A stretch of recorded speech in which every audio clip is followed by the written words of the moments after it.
Hi, everybody, and welcome back to my channel. My name is Jean with thenerdden.com, and this is Handmade by the Nerd Den. We specialize in all things handmade and all things nerdy.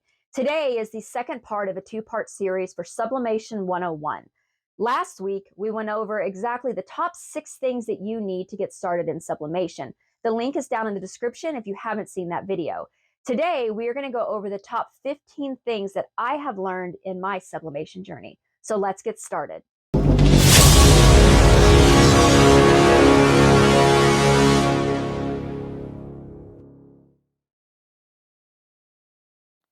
Okay, so for tip number 1, what can you sublimate on? And before we get into all of this, I just want to remind everybody that for sublimation, it's only going to work on materials that are designed to be sublimated on. So they either have the special poly coating or they are a fiber that has enough polyester fiber count to accept the ink. But you also have to make sure that whatever you're sublimating on is designed to withstand the pressure and the temperature that it takes to actually sublimate. So first up is fabrics. Fabrics is one of the biggest areas of sublimation that you can really broaden your spectrum on. And we are going to jump on over to the work table and I'm going to show you some different fabrics. All right, I just wanted to cover fabrics real quick because fabrics is such a broad spectrum of items that you can use. Of course, your koozies are fabric, your coasters can be fabric, your mouse pads, of course, your t-shirts and that kind of stuff. But one of the things I like to do is I like to sublimate on something and then you can sew it into different things and it really broadens your spectrum of what you can make. And so in front of you, so all of these are 100% polyester, but they're all different fabrics. I've got satin, I've got like microfiber. This is actually an outdoor fabric I'm going to use to make canvas bags. Another type of outdoor fabric.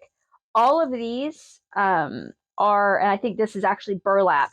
All of these are 100% polyester, so they're going to tank the ink beautifully.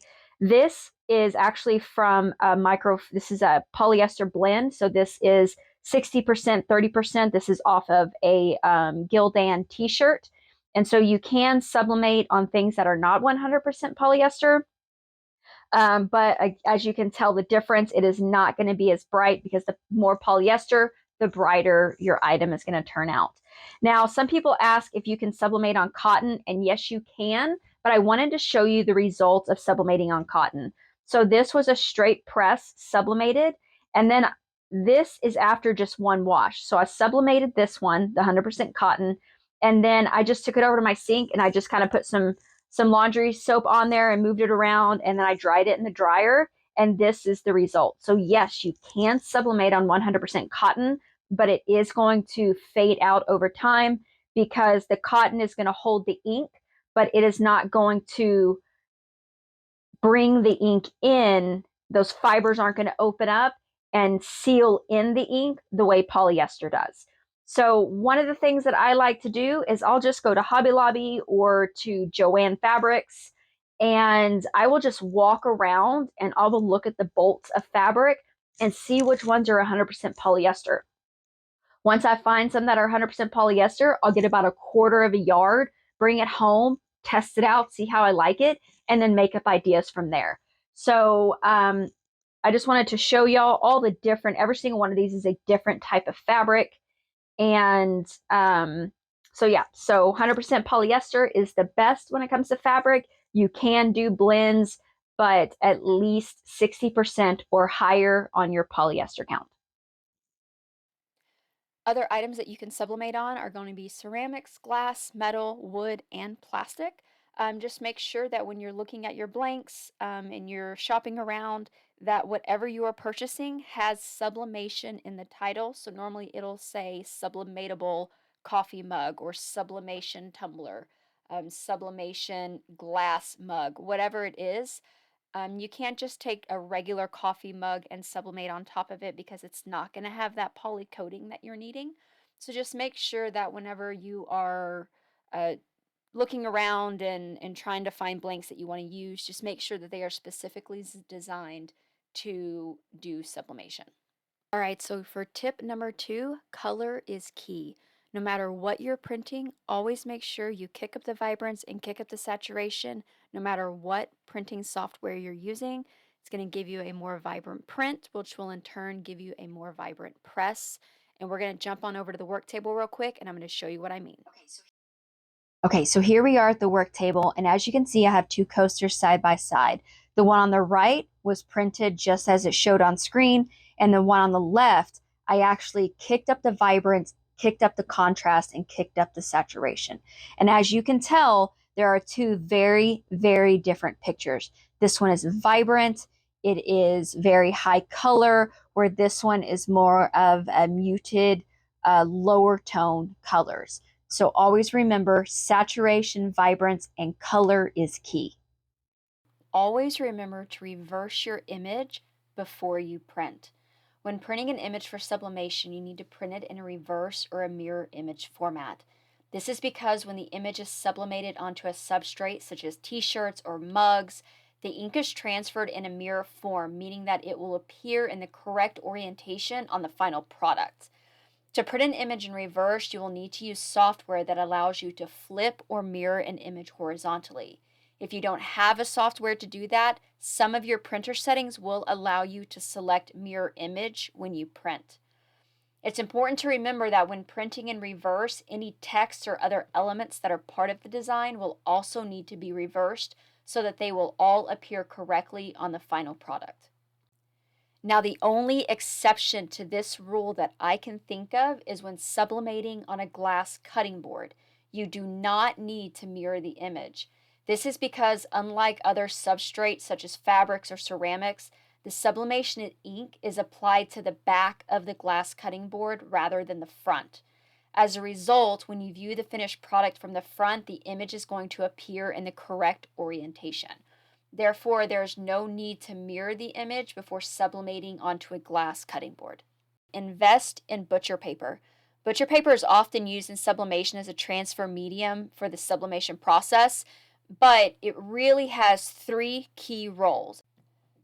Number one is going to be protection. The butcher paper, you're going to place it between whatever you're pressing, your paper, and your heat platen. So as your heat platen comes down, you are going to have a piece of butcher paper between the heat and your sublimation paper itself and your substrate.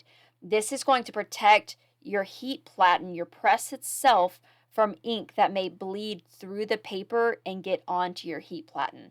If ink gets on there, then whatever you press next, that ink is going to then transfer from the platen onto whatever your new substrate is, and it's going to ruin it.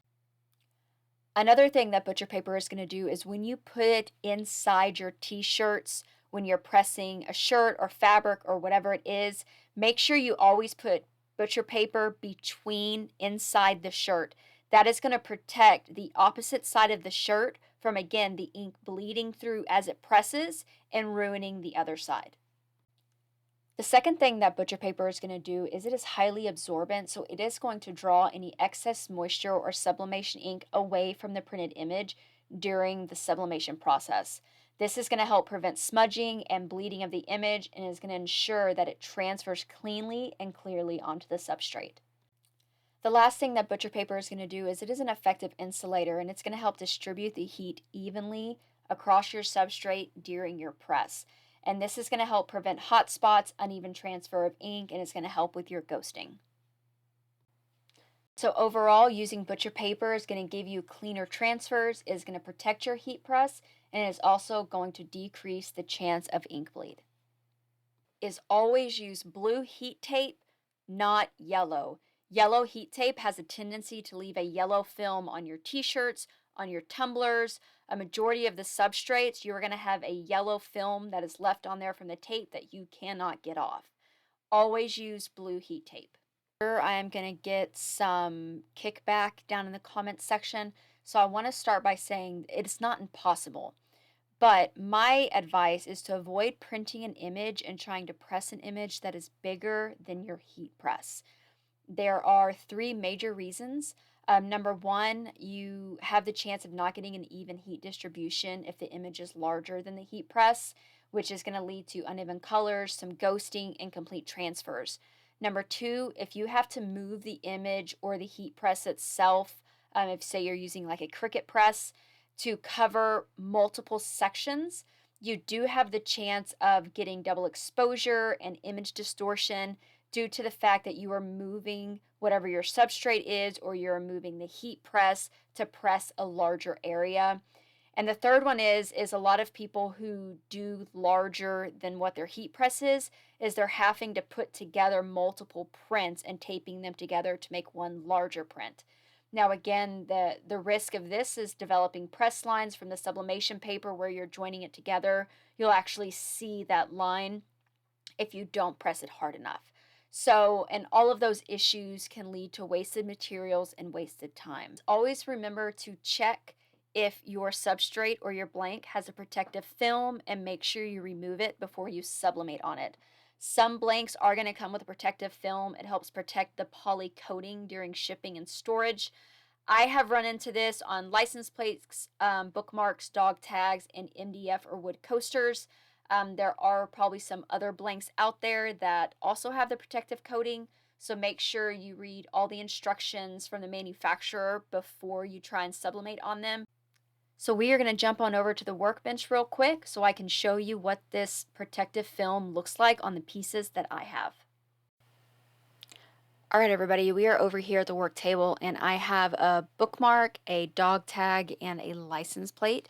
So as you can see, the dog tag has a blue film on one side, so it's pretty easy to tell that that one came with a protective coating. But the other side is clear. It's a clear coating. So the easiest way is if you take your fingernail or something and you just very lightly scrape the side, you'll be able to tell and be able to pull that coating off. The next one that we have is the bookmark, and again, the bookmark is going to have a clear protective coating on it. There is going to be a coating on both sides. This one's a little bit easier to get off. You can kind of just scrape the top and it's going to come right off. But just make sure that if you were going to do a two-sided bookmark, that you remove the protective coating on both sides.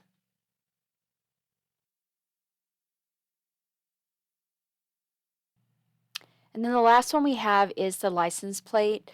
There's only going to be protective coating on one side of the license plate because you're only going to sublimate on one side.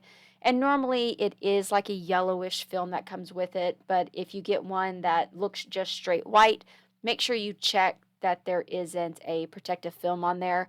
You have to be extremely careful getting the films off of the license plates or messing with the license plates in general, because their edges are extremely sharp and you will cut yourself. Remove your paper after sublimation as soon as your blank is cool enough to touch.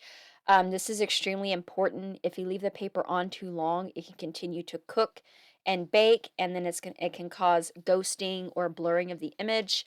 Also, if the paper is left on too long while it's cooling down, then sometimes the paper will actually get stuck to the blank. So just tip number 7, just remove your paper after sublimating as soon as it is cool enough to touch.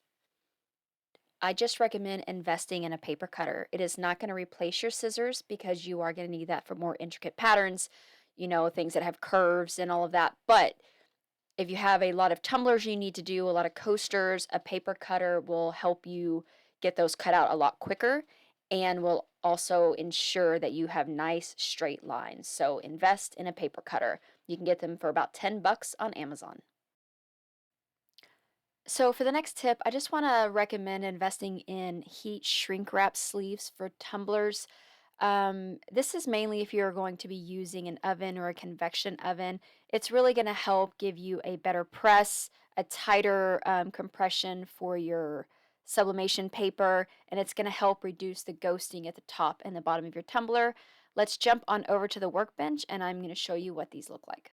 All right, we're over here on the workbench. I just wanted to show you real quick what heat shrink wrap looks like for tumblers. It is just a plastic. I get mine on Amazon. Just search heat shrink wrap for tumblers, and it's going to give you a whole host of options. This tumbler I went ahead and wrapped for you just so you can see what exactly it does. and it's really going to press that paper onto your substrate, onto your tumbler, and it's going to make it to where it's going to significantly decrease the chance of ghosting. As you can see how much of a tight seal it gives you on the top and on the bottom.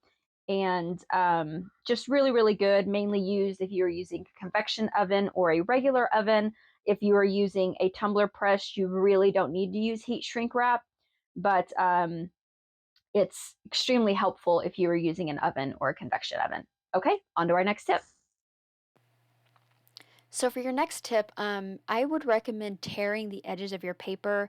It is going to help prevent the paper from leaving a really hard line on your fabrics. Another reason to do this is because when your paper is going through the printer and the printer is going back and forth and laying down the ink, sometimes there's an extra drip or whatever happens with your printer, and the edges of your paper, especially in the corners, will actually grab a little bit of that ink. And if you don't tear off those edges and remove that part, then sometimes you're not going to be able to see it on the paper. But then when you go to press on, say, your t-shirt, then you're going to have just a random line on your t-shirt. So tearing your paper is going to help alleviate that inadvertent ink being pressed onto your item, as well as going to help with the hard line that sometimes shows up on fabric. And I'm going to take you over to the work table and show you what I mean. I just wanted to show y'all real quick over here on the work table the difference between a torn edge and a cut or non-torn edge. So as you can see on this one, you have, we can get it to focus, you have a pretty good press line here, and that was with the paper just being cut. And then on this one, with the paper being torn, we do not have a press line. So tearing your paper, extremely important when it comes to having a press line and having no press line. All right, for your next tip, I would recommend investing in a pressing pad or a set of pressing pads. And we are going to jump right on over to the workbench, and I'm going to show you the pressing pads. All right, so here we are over at the work table again. I just wanted to show y'all what a pressing pad looks like. It is just Teflon, and the core of it is a heat-resistant foam. It is going to come in multiple sizes. I believe this one was a 7x9. This is a 13x17. I do have one all the way up to a 16x24 that will cover my entire heat press.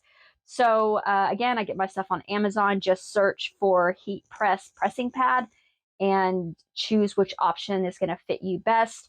I use these, the 13x17 for mainly for inside t-shirts and that kind of stuff, but also if you're doing anything that has zippers and all of that.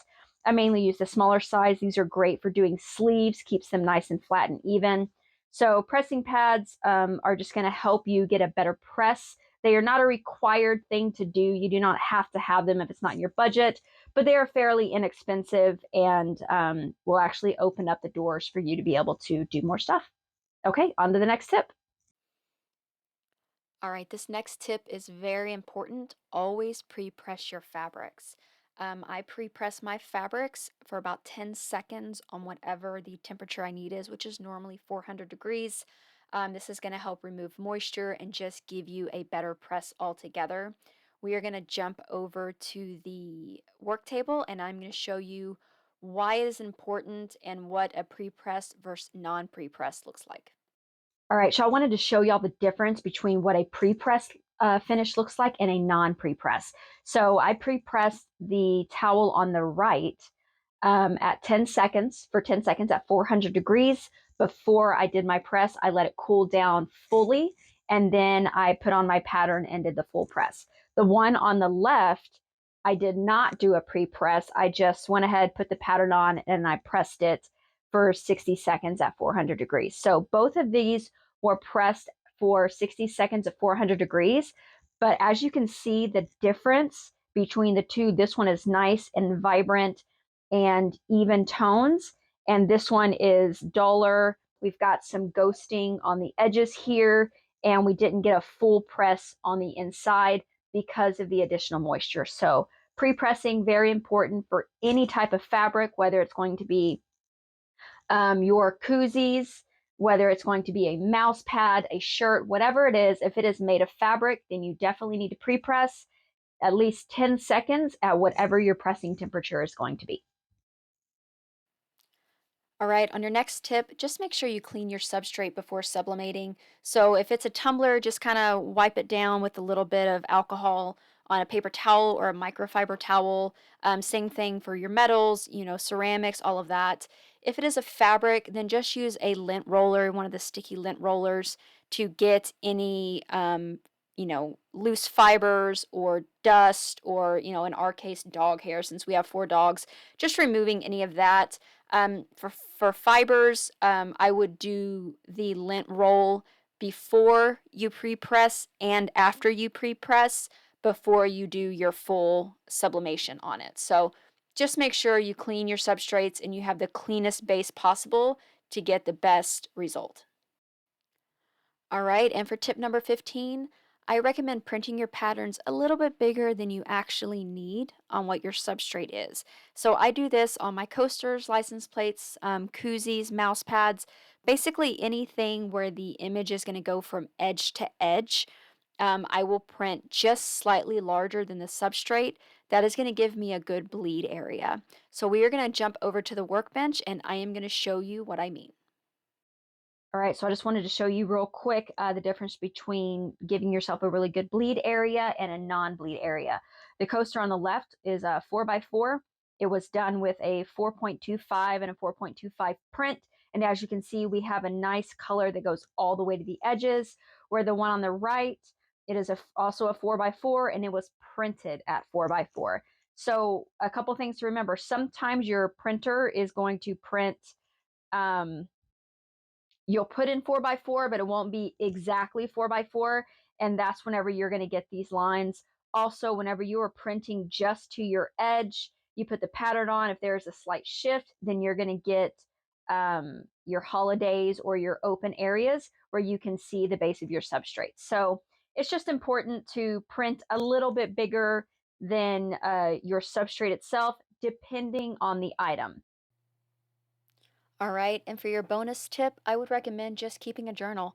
Keep a pressing journal where you keep track of your items, your time and your temperature and the materials that you use to make it, so your inks and your papers. A comment section on what worked, what didn't work, what would you would change in the future. If you see on your screen, I kind of have like a little example of how I keep my journal. This is just going to make you become more efficient as you grow your business and become successful. All right, everybody, thank you so much for joining me today. I hope you enjoyed this video. Please consider subscribing to my channel for more great content. We upload every Monday at 3 p.m. So hit the notification bell so you never miss an upload. If you have any questions or comments or suggestions for future videos, please leave them in the comment section below. And until next time, be kind, keep crafting, and stay nerdy.